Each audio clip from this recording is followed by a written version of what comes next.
Yes, ladies and gentlemen, it's Monday, and that means it's time for the WWE Raw Wrestling Inc. Monday after show. And have we got a good one for you? We've got Money in the Bank qualifiers, we've got debuting tag teams, and we even have what they called the biggest main event in the history of Monday Night Raw.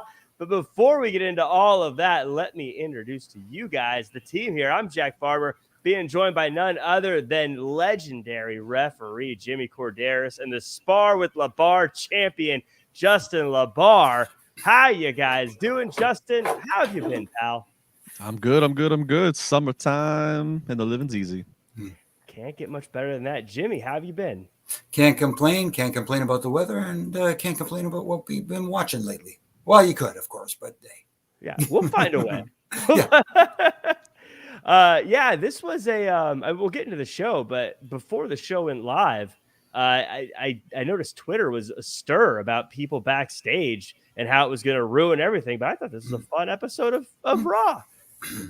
Again, we'll get back to it, but I don't want to tease too much here. We got to get into some news here. Dylan, shout out. I'm still getting some things worked out. I'm living out of boxes right now, but I'm getting closer to full strength here.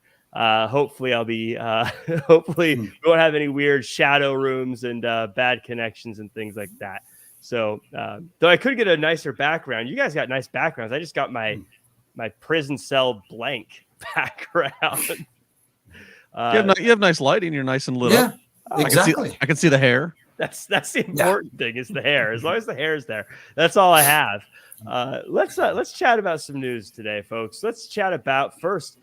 Big news that was circulating. At least I thought it was big. Is the WWE SmackDown rating jumped 41% in the key demo for the post Night of Champions episode, according to ShowBuzz Daily and WrestleNomics. The June 2nd episode of SmackDown. Over 2.5 million viewers, which was up 19% from the previous week, and 955,000 were key demo people. I mean, that is an insane number. Best for the year, Justin. I mean, congrats to them, I guess. It's just great stuff. Yeah, that's a huge jump. And it was the first SmackDown after Night of Champions, but remember, Night of Champions happened on Saturday, and you're waiting for this fallout for anything on SmackDown. You're waiting 6 days, so it's not like it's just an overnight turnaround or something like that. Like everybody watches on Saturday, then they're tuning back in on Sunday. That's pretty impressive. 6 days, and they're holding people's attention.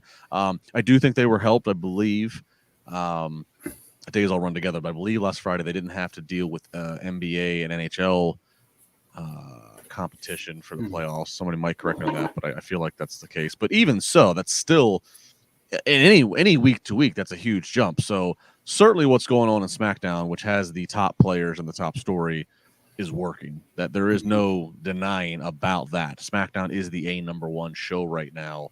Those are serious numbers that they did both in the key demo and just overall. So that's great news for WWE right now with what they're doing on SmackDown.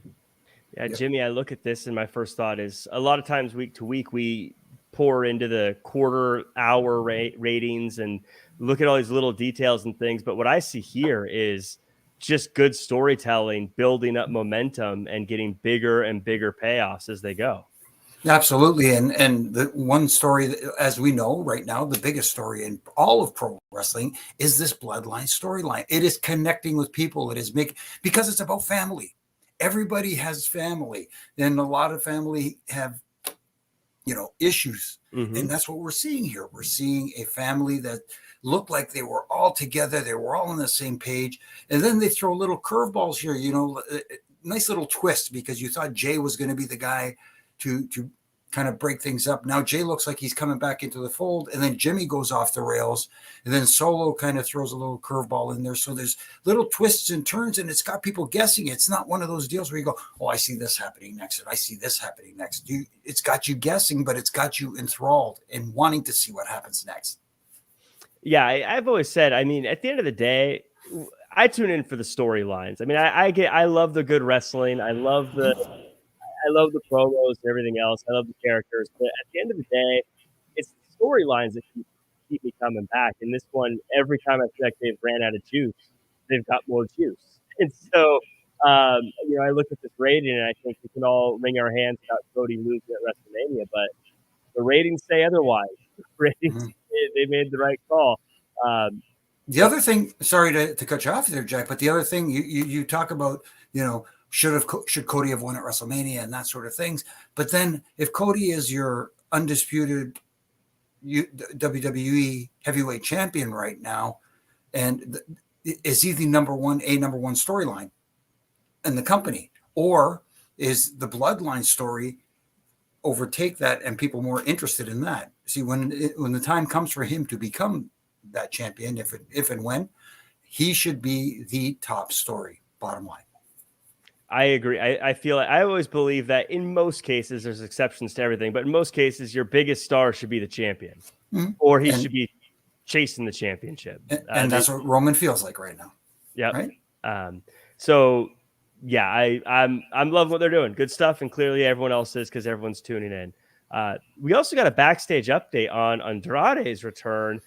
He's been out of action since the fall of 2022. And while he is heading back to AEW shortly, according to Fightful Select, he should have already appeared on the May 10th episode of Dynamite.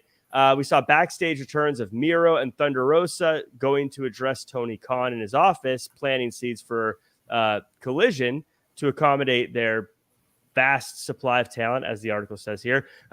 Andrade was planned to show up in a similar fashion for that night, but he passed on doing it.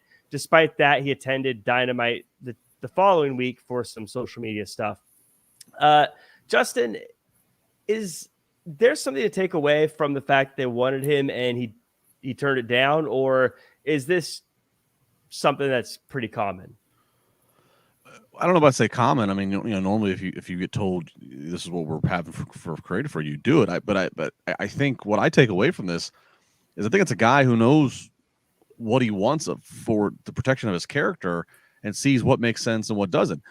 So if we're understanding this report correctly, we saw Miro and Thunder Rosa. We saw talent that we haven't seen in a while, going into Tony Khan's office. Of course, this is all a teaser and leads into the fact that he announces that a new show's coming. So naturally, talent is wanting to get their spot. So had on that date a couple weeks ago, had Andrade been one of those talents, well, what does that do? You're a talent that we haven't seen in over 6 months on TV, who shows up in a backstage pre-tape. Right. So, the crowd pop is only there if it's there. And that's if the audio guys are doing right and they're mixing in the live arena sound at the same time. It's not in front of the live crowd, bottom line. So you're not even getting like a oh my God pop.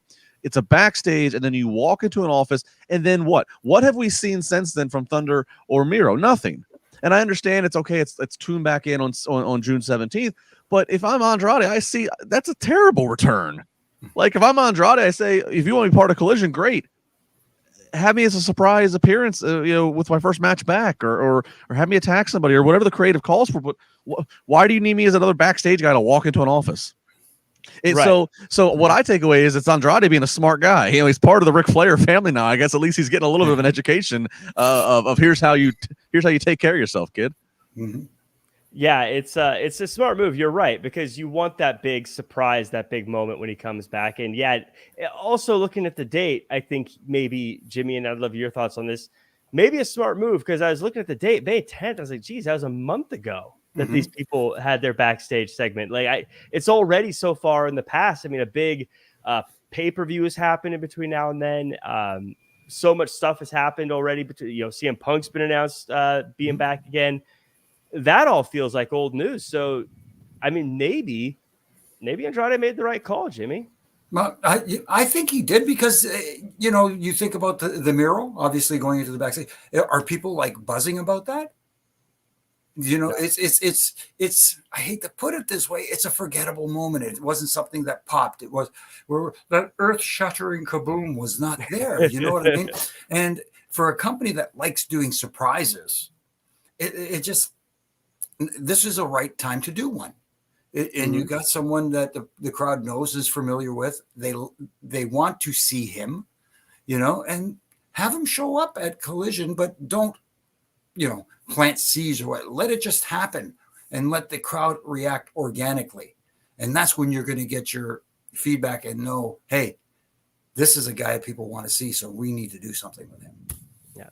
I've always been a big fan of his, so I hope he gets back on TV soon because, like I said, I'm a fan of his. So always, especially like his NXT time, and I feel like he always got really great matches out of people. So hopefully he gets back on TV. Let's get into the show. But before we do, as always, like, comment, share, subscribe, 5-star review with a little comment there. Always nice to see. And if you're here live, join in the chat. If you're lurking, that's cool too. But throw a little chat in there. Say what's up.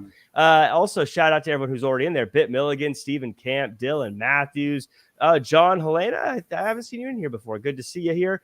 We got Tornado, you made it. Thanks for showing up. You were on Twitter saying you might not make it. Rob Pablo, I feel like I've seen you before a long time ago. Where have you been? Good to have you back. Troy Corsi, Baby Ice, a lot of folks in here. Good to see you guys. Tut Graph, Zuganigo saying I am a lurker. Thanks for lurking. And Fernando and Sergio, thanks so much, you guys. Let's chat about this show. Seth Rollins comes out and he wants to finally defend the title on Monday Night Raw for the first time in years. Rollins is actually pretty nice about it until the Judgment Day comes out. Finn's really mean, but Priest is actually pretty nice about it also. Says some nice things and appreciates the opportunity. They agree to no Judgment Day at ringside and still throws a little bit extra shade at Finn Balor. Great outfit with the championship was my first note. But Justin, I want to ask you this. I've been thinking about this all day. We'll talk about the match later. I know you're a big Damian Priest guy. I am too. Big fan of the guy. But when I think about our perceptions of him when he was first signed to NXT, and if we're being honest, like things like age and everything else, and then being brought to the main roster and things like how is he going to fit? How is this going to work? I love to make these big overblown statements, but I want your thoughts here. Has he outperformed his expectations better than just about anyone from NXT now that when you look at where he is now? I don't know if I'd say everyone, but damn close. He's definitely outperformed, and you're right. There's actually you look at the trend of guys who are really over in Triple H's NXT. That's the best way I can designate it. And there was a good amount of them that didn't necessarily translate when they got to Raw or SmackDown. Now, be as it may, was it because Vince didn't understand them? Were they poorly? A lot of factors. But I do think there was just something there that it was like you're in front of NXT, a smaller crowd, a different kind of audience week to week. There seemed to be a learning curve that happened for a lot of guys, not all, but a lot of them and girls when they went to Raw or SmackDown. I agree. I think Priest, for all the things you kind of alluded to, he comes in, obviously traveled the world, been in Ring of Honor, been everywhere, but you're right. Not the youngest guy, relatively speaking, even though he's in phenomenal shape. So yeah, you don't know what is his shelf life. Is he a guy that's going to get pegged into kind of a smoke and mirror spooky kind of character? And while the Judgment Day does have a little bit of a supernatural feel to it, he's far more grounded. He's having matches with the most streamed artists in the world. So there's not too much smoke and mirrors. He is who he is. I think he's outperformed, yes. And I think what we started to see here tonight was the beginning steps of him walking the path of could we transition him to a babyface.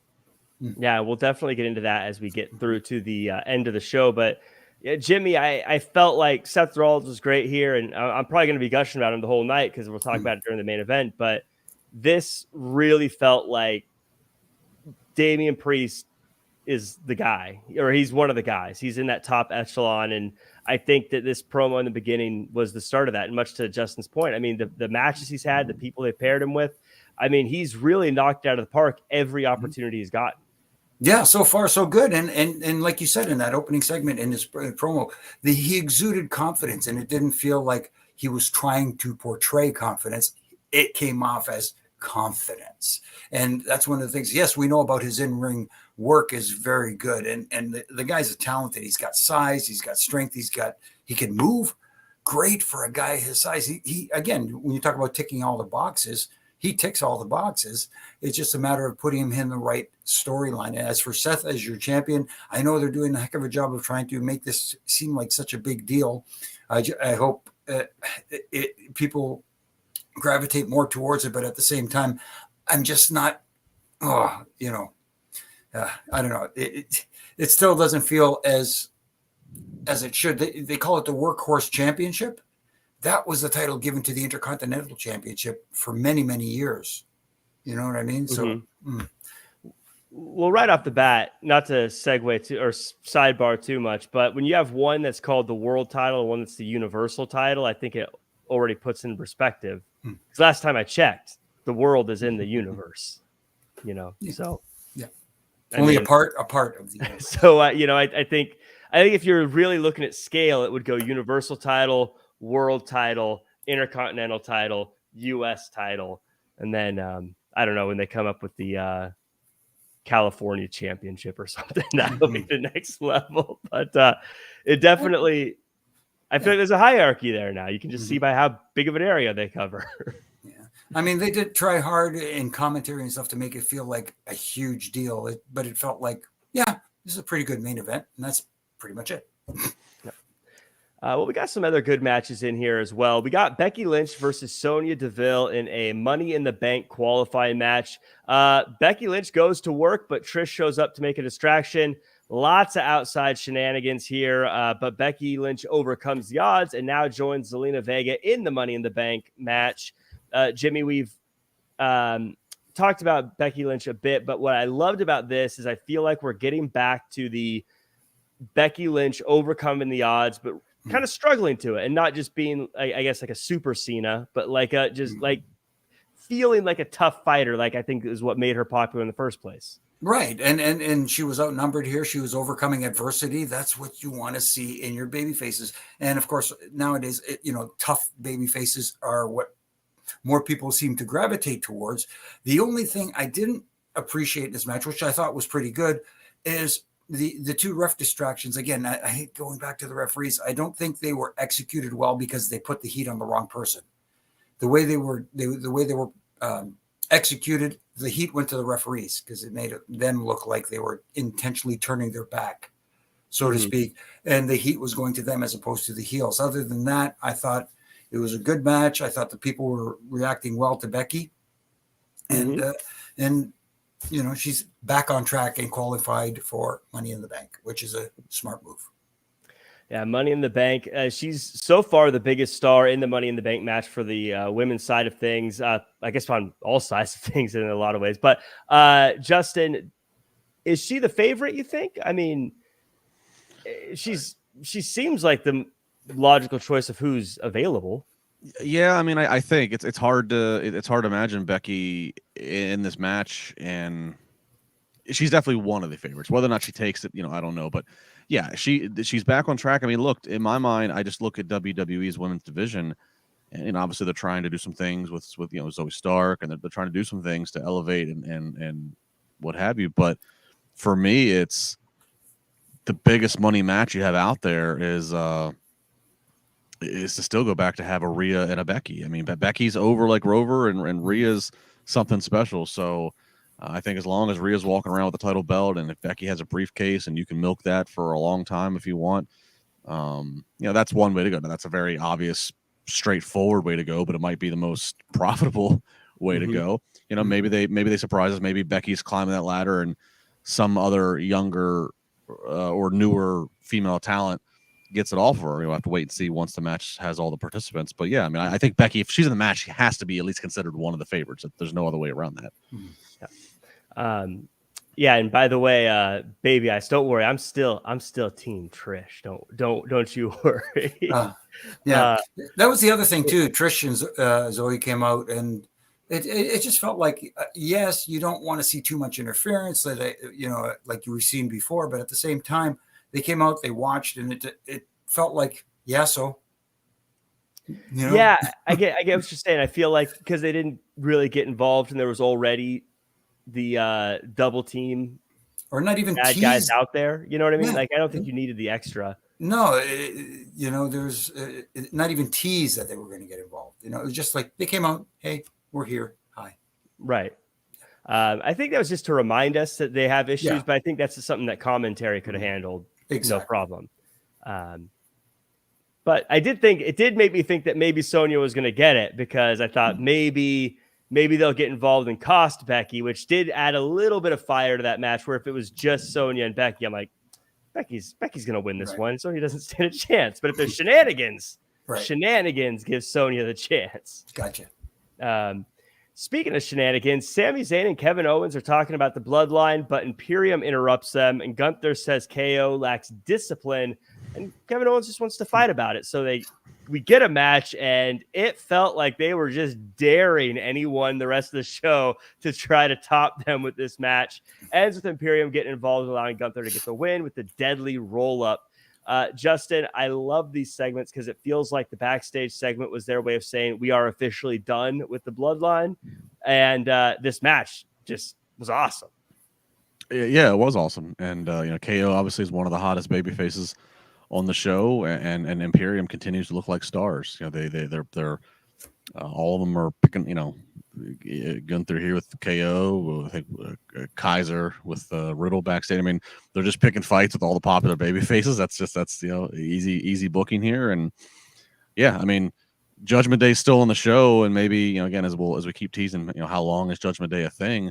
And so if that's the case, if that's coming down the line this summer, Imperium's right there to step up and be the new dominant force, the new dominant heel force. So they're just being presented really, really well. Mm-hmm. Yeah, Jimmy, do you think maybe that's the plan? Because it does feel like it's going to be tricky to have Imperium and Judgment Day on the same show without one of them sort of overshadowing the other one. No, absolutely. You're right. And it does look like Imperium is that group that looks like they may overshadow Judgment Day. And as we will touch on, like you said earlier, we're going to touch on later that maybe there can be some underlying issues in Judgment Day. So we'll get to that a little later. Yeah, it was but this was the whole time I was saying this is a pay-per-view match. I can't believe I still call it a pay-per-view. Who cares? Mm-hmm. But it's a PLE. But I was shocked we were getting it. And because when they first did it, I was like, oh, this will end quick with shenanigans and we'll save it. But no, they kind of gave us the show, and I wouldn't mind them running that one back because I think those two guys had great chemistry. And hate to be this guy again, after a tremendous match like that, they had me enthralled. I was like watching like this. And then they went with the most devastating finishing maneuver in all of pro wrestling right now, not just in WWE, it seems to be everywhere, is the roll-up. Yep. When it's used that often, it doesn't have the same effect. That's the only problem. If this was something that we hadn't seen for a while and they popped it out of nowhere, maybe it would have felt different. But seeing it again, it just made me go, oh, come on. Especially since we saw some wonderful moves and some great false finishes. It's the we value both talent. We don't want to see either of them take a pin after taking the other one's finisher. But I agree with you, Jimmy. You got to find different ways to get out of this. I don't want to say stop giving us awesome matchups like this because that's not the way to go. But I agree. You got to the roll up is far too common. Yeah, you're right. Across pro wrestling TV. Mm-hmm. I mean, it's such an easy, to me anyways, it's just as if KO is distracted and then he turns around and gets hit with the finisher, it's still the same thing. I'm not like, oh, well, if he got rolled up, then Kevin Owens looks stronger. I mean, you know what I mean? It's still I looked the other way, got hit, and now I'm down. Mm-hmm. But what do I know? But this one was just a really, really good one. These guys, it felt like a lot of people, we'll talk about more of these matches, I felt like a lot of guys were saying, we're going to put on a really good show tonight. Maybe it's because the boss man was in the back, as rumors were saying. But we got Matt Riddle backstage, and he's sick of Gunther cheating to win. And so Imperium say they're not happy about it. They start talking some smack. So Riddle puts Giovanni in an ankle lock. And Jimmy, I love this segment because I feel like we've all been saying for a while, like, I want that serious kind of like badass Matt Riddle. And this felt like that. Like he talked some trash and he just beat him up instead of just goofing around and being silly.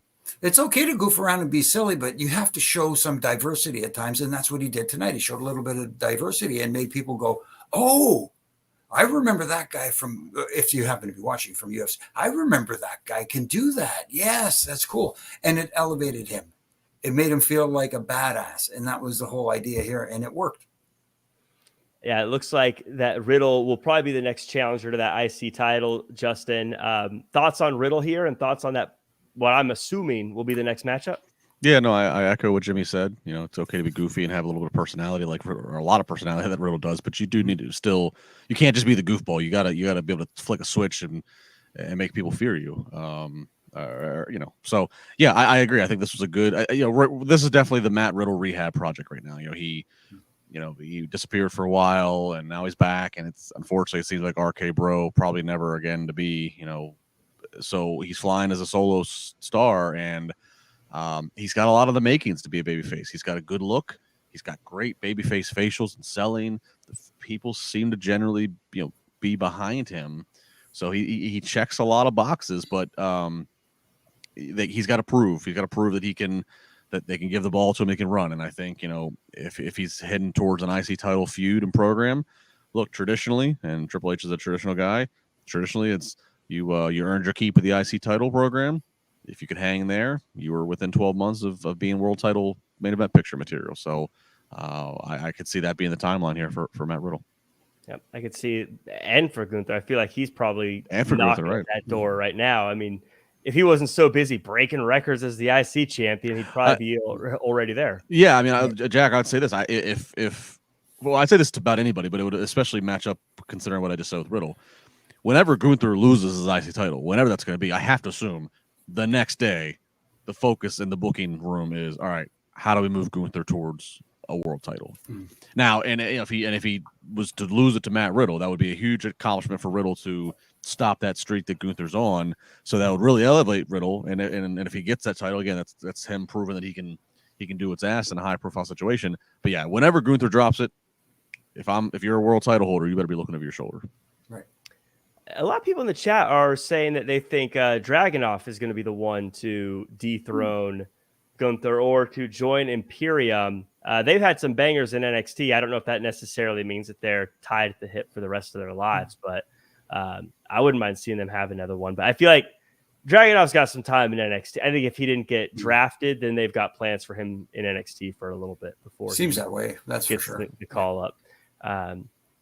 But we get a video package for Caden Carter and Katana Chance, and it shows that they are who they are and their athletic background, which I love. But then they interrupt Shayna Baszler and Ronda Rousey, and they say they want a shot at the titles, and hey, they get the shot tonight. So good on them. Good back and forth. We even get a near fall against the champs, but eventually the champs get the win. Justin, was it the right call having these two debut against the champions? Yeah, I don't know about that. It's a fine line, right? I mean, it's a fine line if you don't want to just have Indus Sher or Ronda and Shayna. You don't want to just have them going up against local enhancement talent. You want to give them some credibility you want to give them opponents that you're going to have around TV. But at the same time, should it be the first time you see the new talent? I don't know. I still am questioning this decision here. Did this need to be the match for them tonight? Because you can't unsee it. Right. And yeah, Jimmy, I was going to add to that. I mean, it felt like this is a division that was already kind of bottomed out with the current champs having beaten everyone in that four-way recently, and now you've got the new team and they just beat them. Did they kind of already clear out the division in fashion? Almost kind of, now that you said it, feels that way. For me, again, it's easy to armchair quarterback or armchair book after the fact, but thinking back on it, when the debuting team comes out and interrupts and starts saying, hey, we want to challenge you to the ring, why not? They're heels, right? Who are you again? Aren't you guys new here? You don't get a title match against the champions right out of the gate. You have to prove yourself, beat someone, do something.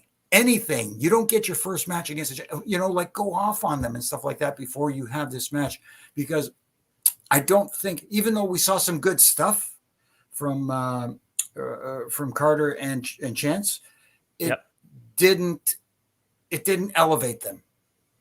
Right. And that's the goal here, where we always talk about you can still elevate someone in a loss, get them over without going over. That didn't happen here tonight. Yeah, these two, I mean, I believe they're the longest reigning tag champs in NXT history for the women's championships.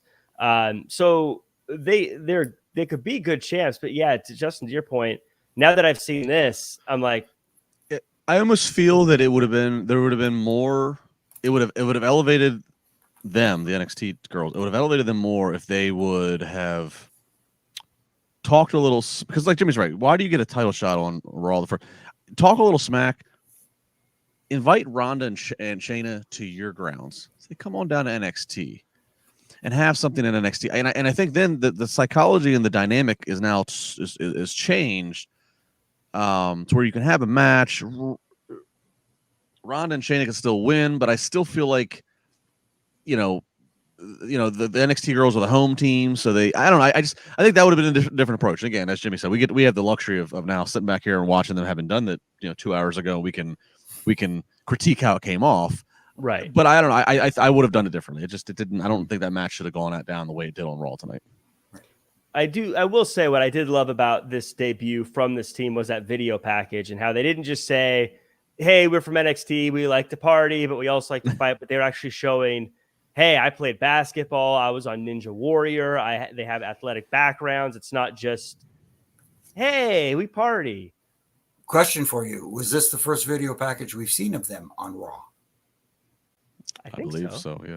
So you go video package into the match? Yeah. There was no build. Like, oh, we see this. Maybe next week we'll get to see them. You know what I mean? It was just like, here's a video package, put them in the ring. Yeah. Ricky's saying they should have attacked Ronda. They're good guys. They shouldn't be attacking folks. No. But we get speaking of video packages, we did get a Johnny Gargano package. It looks like they're kind of re-debuting him and reminding us who he was in NXT. Justin, I know Gargano's your guy. Did you like this? Do you think this is going to help him out? I did. I don't think it can hurt. Let's see. I think this is probably something that maybe they should have done more of first go around when he came to Raw or SmackDown. But be as it may, I like the attempt. I like it. It's always these are always. I mean, these video packages are always good. WWE does not miss. They've never had it for 35 years. They don't miss on production on packages. For characters and talent. So absolutely, it can't hurt him. I'll be curious to see. They kind of seem like they have him in the way, kind of back together. So it'll just be kind of execution of once they're out there in front of the live crowd. Is it heel? Is it face? Who do they work with? But yeah, I'm all for the video packages. Absolutely. Mm-hmm. Yeah, Jimmy, to Justin's point, WWE's video package team is just incredible. I feel like they could make a video package about anybody and make it feel like they're superstars. So I think it was a great move to try to re-debut him. Any takeaways on it?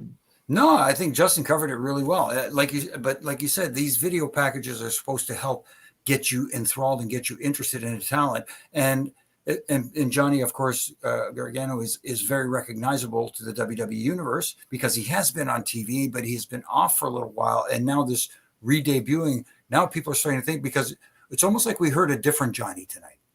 A different kind of confidence, a different kind of cadence in his speech, and confidence. You know what I mean? And that's the big thing in his ability. So looking forward to the re-debut and see who it's against and how they re-debut. I used to get a kick out of late 80s, early 90s WWF video packages, and you guys will probably remember. Well, Jimmy definitely would. I used to always love it when they would feature. They go on for about 6 to 8 weeks. And they'd always show said person in their element, whether it was an occupational gimmick or whether they were just the lifestyle where they are. And it was always like, Hunter Hearst Helmsley, he's on his way to the World Wrestling Federation. Razor Ramon, he's on. It always made them sound like they're hitchhiking. They were on their way. We're checking in with them. They're on their way. I used to always love how Vince would phrase as we are counting down to seeing them. They're en route to the World Wrestling Federation. And he will be here next week, live. But you know what? That does make it feel like a big deal when they do. Like they'll be here next week, debuting next week. They're on their way. That's so funny. It's so been a long and arduous road. I'm a little bit of traffic, but they're on their way. I totally forgot about that. Yeah, you're right. That was like everybody. Maybe that's why Veer was coming for so long. He was like, I'm trying to be a throwback, guys. I'm coming. But,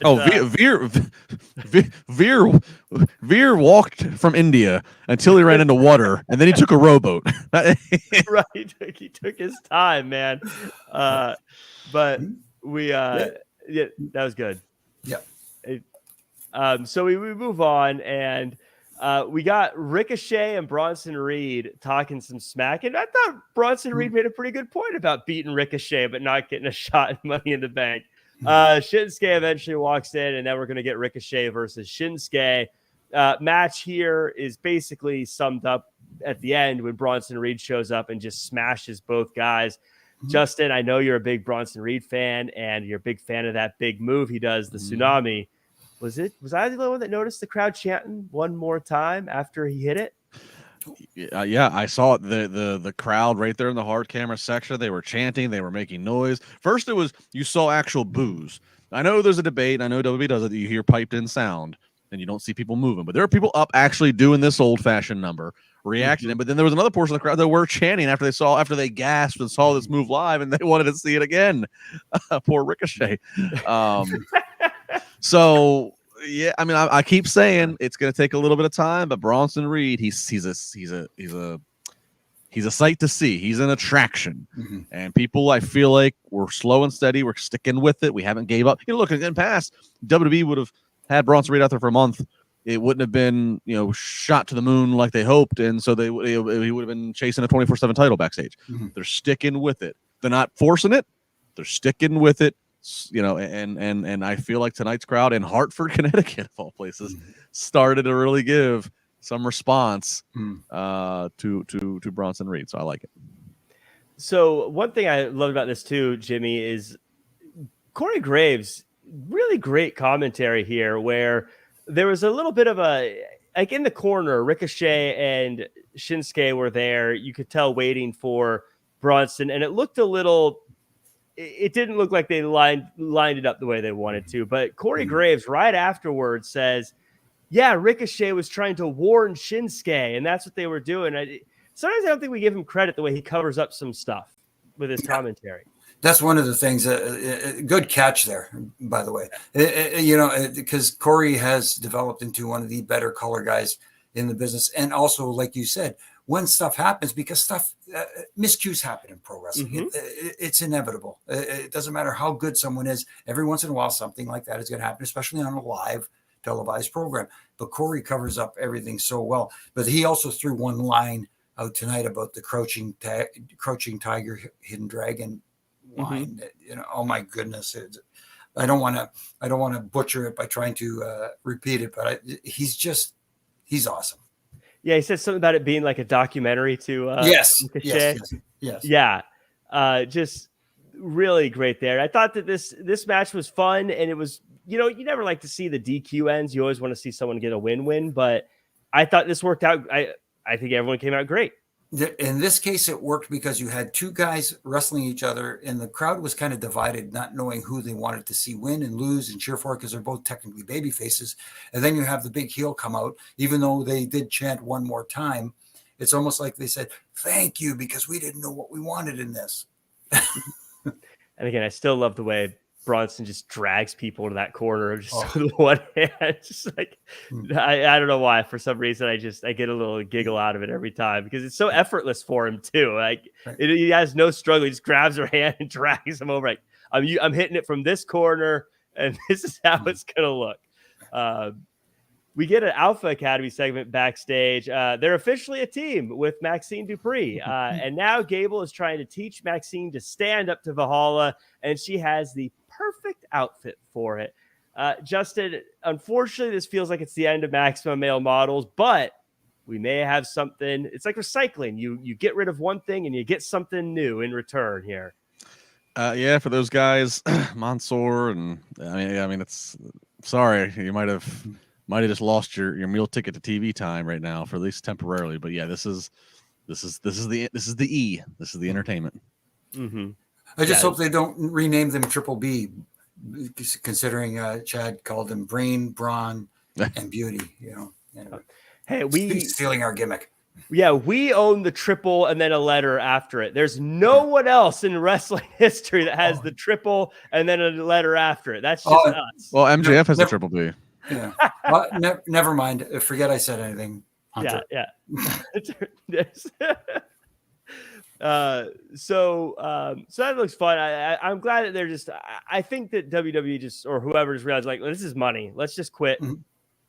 But let's not break them up. I feel like this is a pivot that WWE has done. Maybe I'm wrong, but I think it is.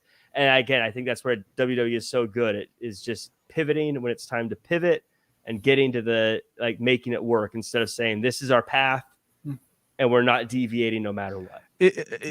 I agree. If they say, look, we have, and this is a good problem to have, our babyface workhorse category is kind of full right now, meaning Chad Gable, we're not going to put you in a serious spot, dodging Bronson Reed or trying to go to Gunther. When if those spots right now, for now until the road to SummerSlam, let's say, if those spots are filled, which they might be, because we're talking about this, then I'm fine with that pivot, Jack, because it keeps Gable on TV, but it still uses the entertainment chops that he has. Otis is over. Maxine brings a great dynamic. But all that said, okay, let it run its course for the summertime. We get past SummerSlam, and some of those challengers or whatever have had their time and gone, whatever. Let's just not lose focus on what we have with Chad Gable. Let's not be afraid to have Chad Gable split and go off. Or not even if he doesn't split, he can still have Otis or whatever is support system, but let's let Chad have an attempt to go after some singles accomplishments and titles. Let's not just, so that I'm fine with the pivot for now. And also, I feel like Massey and Mansois, honestly, I think they'd be fine if they did their thing without Maxine. I mean, Maxine obviously adds something, but they were funny too, just doing their thing. I think they'd be fine if they brought them back on TV, just doing their thing on their own. We got a Miz TV, and Miz says, or Cody says Brock is on vacation, but Miz has another wrestler that has to deal with family pressure of being in the business, and it's Dom. Dominic says something I couldn't hear it, though the crowd was too loud. They trade barbs before Dom sucker punches Cody and then hides behind Rhea. They leave, and then Cody takes a cheap shot on the Miz. Jimmy, this is... If you had told me 2 years ago that I was going to love a segment of Miz TV with Cody and Dom, I wouldn't have believed you. But this was absolutely entertaining. It was absolutely entertaining because you had a huge monster baby face because Cody's still getting that reaction everywhere he goes. Miz generates heat wherever he goes from pretty much everybody, even at times at one point in the locker room, but that's a long story from back in the day. But Dom is just getting such nuclear heat right now. It is unprecedented. And that simple little thing, I know you said he sucker punched him. It was technically a slap. Which is even more insulting. And then hiding behind Rhea after it's done, and then they bail, kind of sort of. Just everything. They hit all the right notes in this one here, and it kind of throws things a little off for me because I was expecting kind of like Seth Rollins to work his way through the entire Judgment Day, and then I wanted to see that match with him and Dom because of Dom's nuclear heat. But now it looks like it's setting up something with Cody and Dom. One's going through hard times in Cody Rhodes, like his father, and the other one claiming that he went through that he served hard time. Let's put it that way. Could be very interesting in play of words. Yeah, and I'm sure the internet loved the line about your prison tattoo is worse than mine. Yeah. Very fun segment there. But Justin, do you think that Cody versus Dom is going to be until Money in the Bank kind of thing, or is this something they blow off next week, you think? I think you put this as a Money in the Bank match. I think it's clear that Cody and Brock aren't done. So I think it would be weird if you try. First off, it'd be weird to put Cody in the Money in the Bank match, because it looks like he's still got to finish the stuff with Brock. B, if you put him in the Money in the Bank match and he doesn't win that, now he's just really going over. He's really batting over here with anything involving the world title. So it's not a really good look. So I would keep him away from that. Aside from the Money in the Bank, which is a great gimmick for both the men and the women, you still need a few single matches as premiums. And I think, look, in London, hot crowd at the O2, Dom's going to get nuclear heat in London. Cody's going to be over like Rover, just as a grudge match for this, and then throw Rhea out there in the mix. I think it could be, there's so much potential what could be done. I mean, hell, Brock could even make a surprise appearance and cost Cody that match to fuel and take them to the rubber match at SummerSlam, and Dom gets a win on a premium live event against a Cody Rhodes.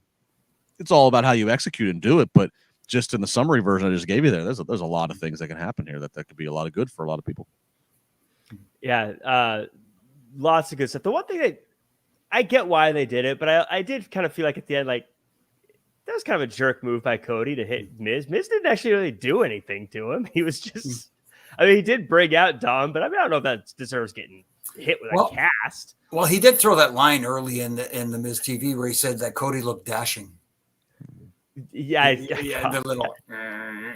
Hey, that doesn't deserve a hit with a cast, though. Come on, that thing took out Brock Lesnar. He's the Miz. Nobody feels bad for him. Of course. Miz, I feel bad for you. I'm on your side on this one. That was unfair of Cody. Although shout out to the Miz though, his cracks me up as he's singing and dancing everybody's song who comes out. Yeah. It's just ridiculous. Yeah. Who wouldn't want to hit the Miz if they could? That's a fair point. That's a very fair point. And yeah, Troy J makes a good point. Dashing is a compliment. I wouldn't mind. Well, not if that was your gimmick back in the day. But anyways, let's put it that way. Hey. The WrestleMania that he was dashing was the WrestleMania the Miz was in the main event against Cena with The Rock. So, that's right. How our fortunes have turned. Yeah. So see, maybe that's why the Miz just remembers him that way, because that was a big day for him. You know. Miz said, "Hey kid, you should thank me for the house." Yeah. We got Zoe Stark versus Natalya in a Money in the Bank qualifier. Great showcase for Zoe here with the help of Trish on the outside. She moves on to Money in the Bank. Justin, I felt like this is one we kind of figured Zoe was going through here. But I think you always look good getting a win over Natalya, no matter how many times Natalya takes an L. Yeah, no matter, she might take more L's than W's on TV, but I mean, she's still a heart. And you can't take that away from her. So, yeah, that's big for Zoe. And look, the fact that I did not expect Trish Stratus to be on every week, but it looks like Trish is, at least for the temporary, is on every week, and she's, endorsing Zoe. And that we'll have to see how it plays out. But right now, it looks pretty damn good on paper. It looks pretty damn good for Zoe to have, Trish Stratus back in 2023 in your corner as a mentor, as a heel, nonetheless. So, yeah, pretty straightforward here. But yeah, you beat a heart. That says it. That you can't change that. That means something. Mm-hmm. Any thoughts on this one, Jimmy? Any takeaways? No, it did what it was supposed to do. And like Justin said, no matter how many times Natty is put in a match and she does not win, she's still got that presence about her where defeating her means something still to this day. And that's what this was about. Yes, they needed a little cheating. Little interference there to help get it done, but again, it was a meaningful win for Zoe. It helped. Yeah, I think Zoe's gonna do all right in WWE. I think she's got all the tools, as they say. Yeah. Someone who has a tool that is his voice and his ability to talk. Bad transition, rocky bump there, but we're getting through it. Paul Heyman is where we're going with this one. I didn't want to say he had all the tools. He can't wrestle, but he's got a tool. Paul Heyman tells us that on Friday, Jey Uso will make his choice and he will choose his brother, Solo Sikoa. Justin, Paul Heyman's undefeated in these things. I am sold on Friday. I got to tune in. I mean, there's no better hype man than Paul Heyman. Yeah, I mean, this was a smart use of 2 minutes of TV. It's a pre-tape they might have shot Friday with Paul wherever they were for SmackDown then. So very wisely to insert it into Raw. Why not? I mean, why? You have the hottest thing going and you're doing the numbers they're doing. So why not remind people on Raw that it's happening? So yeah, very, very just basic good use of 2 minutes of TV time. Yeah. Any takeaways, Jimmy? No, again, you talk about talking people in front of their TVs, and that's exactly what Paul Heyman did. Because this is the best storyline going in wrestling, and as I said earlier, it's keeping people guessing. And when he said, you have to choose your brother, are you going to choose?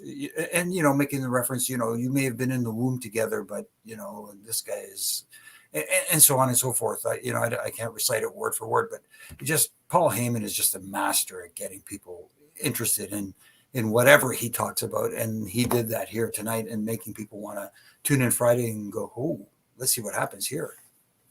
Yeah, we talked about, I think on the Wednesday show, about people who are able to sell tickets with the way they talk. And I'm telling you, Paul Heyman, I think, is the best to ever do it. No one gets me.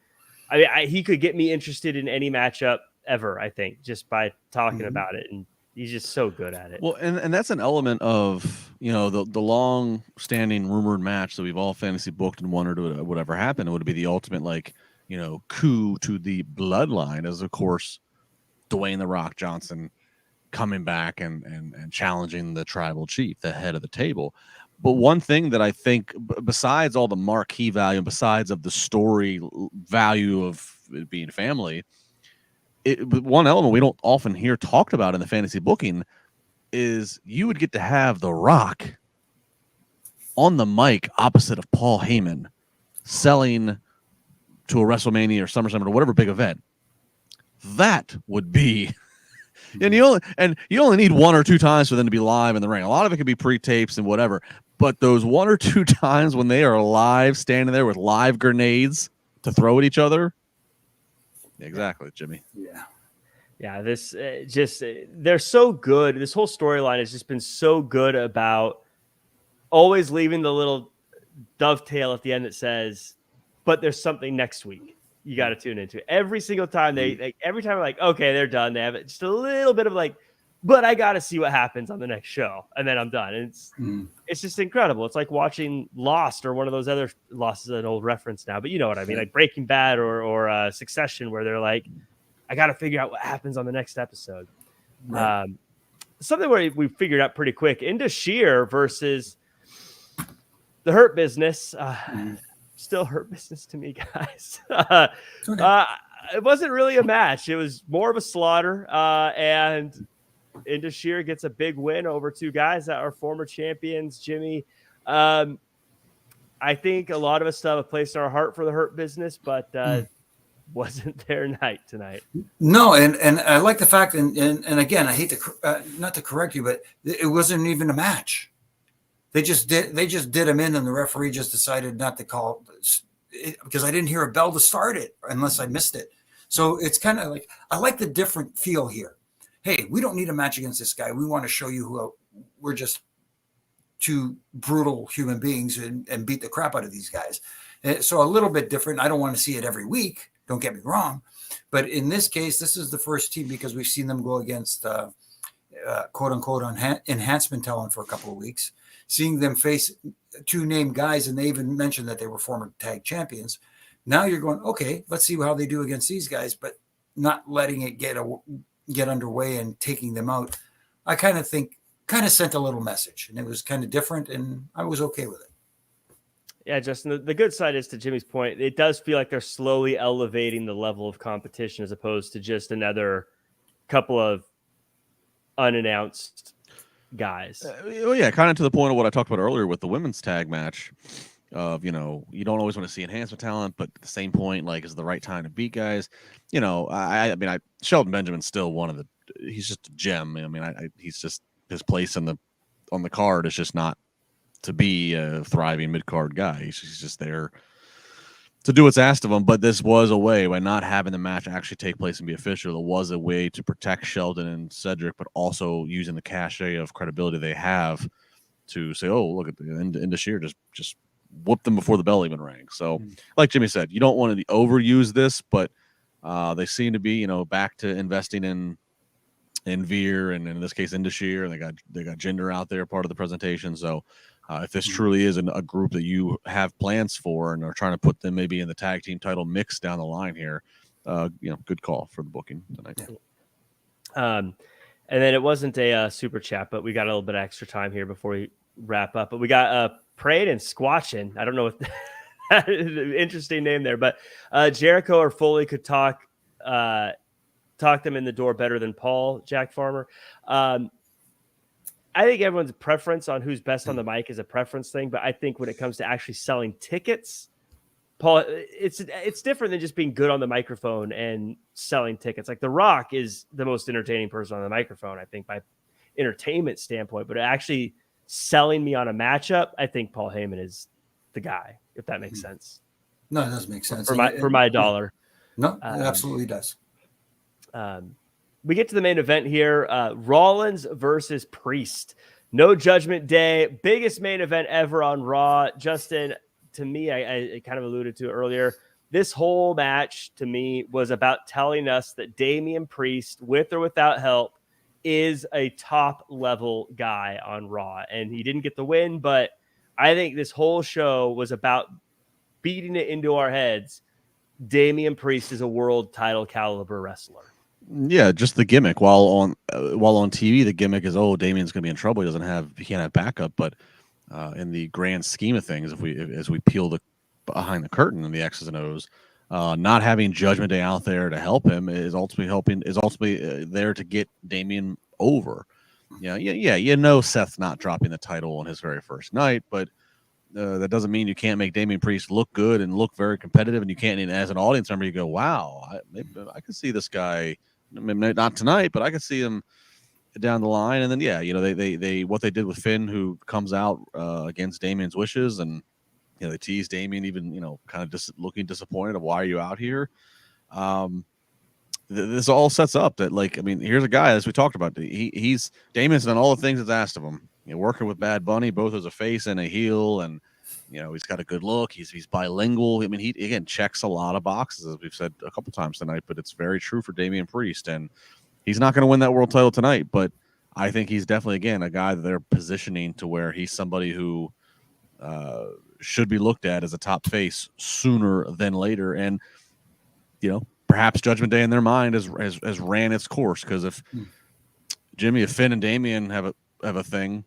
Mm-hmm. You can just kind of have Rhea and Dom can just go off on their own, and that's a marriage you don't disrupt right now. In fact, we need to actually have a wrestling wedding of those two eventually. Yes, wow, is what I think needs to happen. 100%. That would be incredible. The most booed wedding in the history of anything. Yes. All of Dom's groomsmen are in the in prison gear, the orange jumpsuits. Tremendous. He invites his father and his mother and sister, but makes them sit way in the back or something. But the orange jumpsuits with black bow ties. Oh my goodness.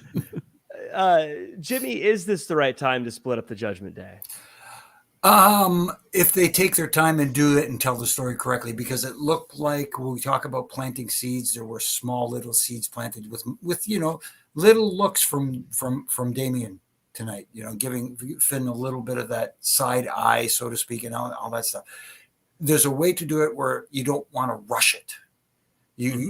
It's okay to let people feel it coming, but tell that story for people to anticipate it. And when it does happen, to go, yes, finally, I was waiting for this. And I think they're on their way to doing it.